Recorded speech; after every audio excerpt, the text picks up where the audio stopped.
जय हिंद दोस्तों, स्वागत करते हैं आपके यूट्यूब चैनल इसके जी स्टडी सेंटर में। आज क्लास 10th के चैप्टर नंबर 1 वास्तविक संख्या के महत्वपूर्ण क्वेश्चन को जानेंगे। तो आइए, सबसे पहला क्वेश्चन एक है, उसको हम स्टार्ट करते हैं। तो इसमें सबसे पहला क्वेश्चन पूछा जा रहा है, 0 और 50 के बीच कितनी विषम संख्या होगी। तो विषम संख्या जो है कितनी होगी, तो देखिए ये 25 होगी। ऑप्शन नंबर बी हो जाएगा। इसको जानने के लिए आप 0 और 50 के बीच की विषम संख्या लिखना है। तो देखिए विषम संख्या जो होगा आपको, तो 1 हो जाएगा, 3 होगा, 5 होगा, 7 होगा, 9 होगा, 11 होगा, 13 होगा, 15 होगा, 17 होगा, 19 होगा, 21 होगा। उसी प्रकार आप 49 तक जाइएगा। कहाँ तक? 49 तक जाइएगा। आपको कुल मिलाकर कितना संख्या आ जाएगा? आपको आ जाएगा 25 संख्या आ जाएगा। तो ऑप्शन नंबर हो जाएगा बी। उसके बाद नेक्स्ट क्वेश्चन है, 5, 15 और 20 के लौसा और मौसा का अनुपात। देखिए 5, 15 और 20 जो है, इसका लौसा और मौसा का अनुपात निकालना है। तो सबसे पहले हम इसको क्या लिख सकते हैं? 5 को लिख सकते हैं 5 गुने 1 लिख सकते हैं, और 15 को जो है हम लिख सकते हैं 3 गुने 5 लिख सकते हैं, और 20 को हम लिख सकते हैं 2 गुने 2 गुने 5। तो बाबू हमको निकालना क्या है? तो देखिए हमको निकालना है लौसा और मौसा का अनुपात, मतलब LCM और HCF का अनुपात निकालना है। तो देखिए अब होता क्या है, LCM में पहले तो HCF लिखिए। HCF में क्या होता है, जो मिलता है वही लिखते हैं। देखिए 5, 5, 5 ये तीनों में मिल रहा है, इसके लिए हो जाएगा HCF का 5। उसके बाद जो है, जो LCM में होता है, जो मिल रहा है वो भी, नहीं मिलता है वो भी। देखिए मिल कौन रहा था? तब 5 मिल रहा था। उसके बाद नहीं मिलने वाला कौन संख्या है? तो ये 3 है, और 2 गो 2 है, 2 गो 2 है। ठीक है। अब देखिए ये 5 से 5 का 5 कत खत्म। अब बच जाएगा क्या? 3 दूनी 6, 6 दूनी 12। तो इसका हो जाएगा 12:1। इसका ऑप्शन नंबर क्या हो जाएगा? डी। उसके बाद नेक्स्ट हम देखते हैं, निम्न में कौन अपरिमेय नहीं है। देखिए निम्न में कौन अपरिमेय नहीं है, इसका मतलब परिमेय होगा। तो देखिए अपरिमेय नहीं है, तो देखिए ये अपरिमेय है, ये भी अपरिमेय है क्योंकि इसका वर्गमूल नहीं होने वाला है। 35 भी जो है कि क्या होगा? अपरिमेय। लेकिन अपरिमेय नहीं है तो कौन? 121। 121 का वर्गमूल क्या होगा? 11 होगा। मतलब ये जो है कि आपका अपरिमेय नहीं है, इसलिए आंसर हो जाएगा आपका, ये हो जाएगा आंसर √21, √121। उसके बाद नेक्स्ट है, दो संख्याओं a और 18 का लौसा। दो को संख्या है a और 18, इसका लौसा जो है कि 36 है तथा मौसा जो है 2 है। तो a का मान निकालना है। तो देखिए हम एक फार्मूला जानते हैं, n1 गुने n2 बराबर होता है HCF गुने LCM।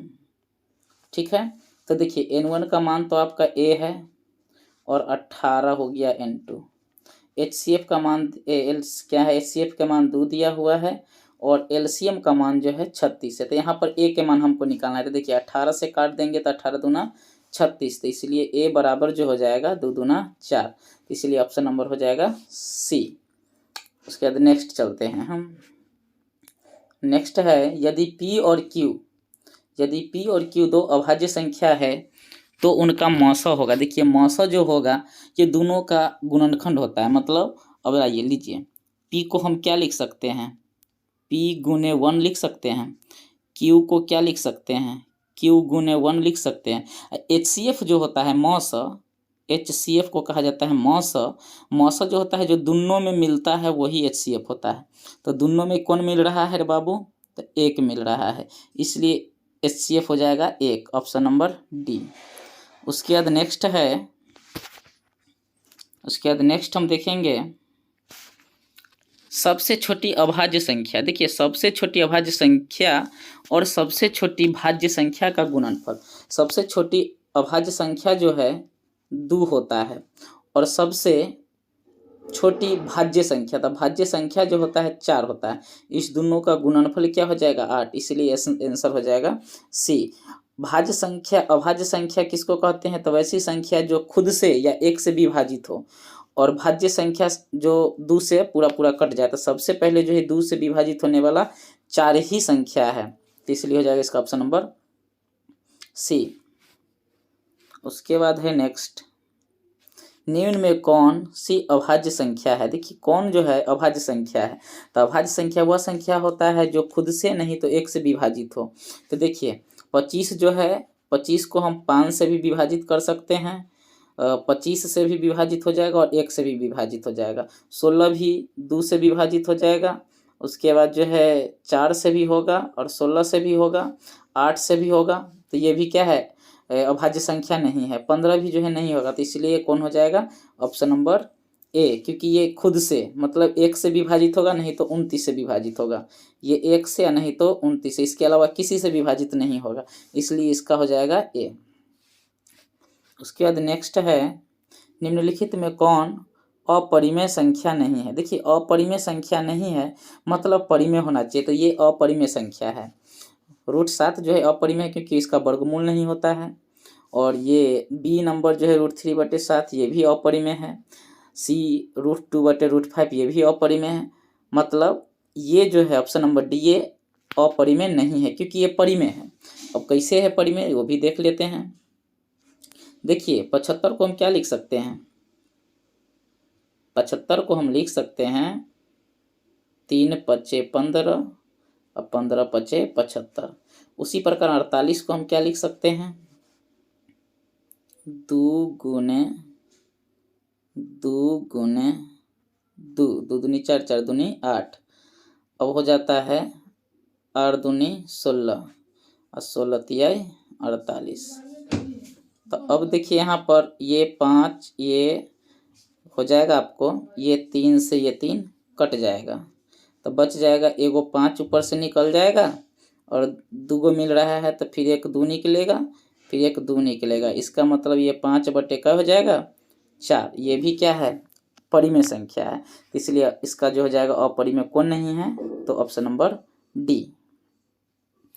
उसके बाद नेक्स्ट है, निम्नलिखित में कौन अपरिमेय संख्या है। देखिए निम्नलिखित में कौन जो है अपरिमेय है, तो अपरिमेय संख्या किसको कहते हैं, वैसी संख्या है जिसका वर्गमूल नहीं हो, दशमलव में आवे, उसको हम अपरिमेय कहते हैं। तो देखिए इसका तो वर्गमूल हो जाएगा, क्योंकि 64 का हो जाता है 8 और 36 का 6, 81 का 9 हो जाएगा, फिर 49 का 7 और 9 का 3।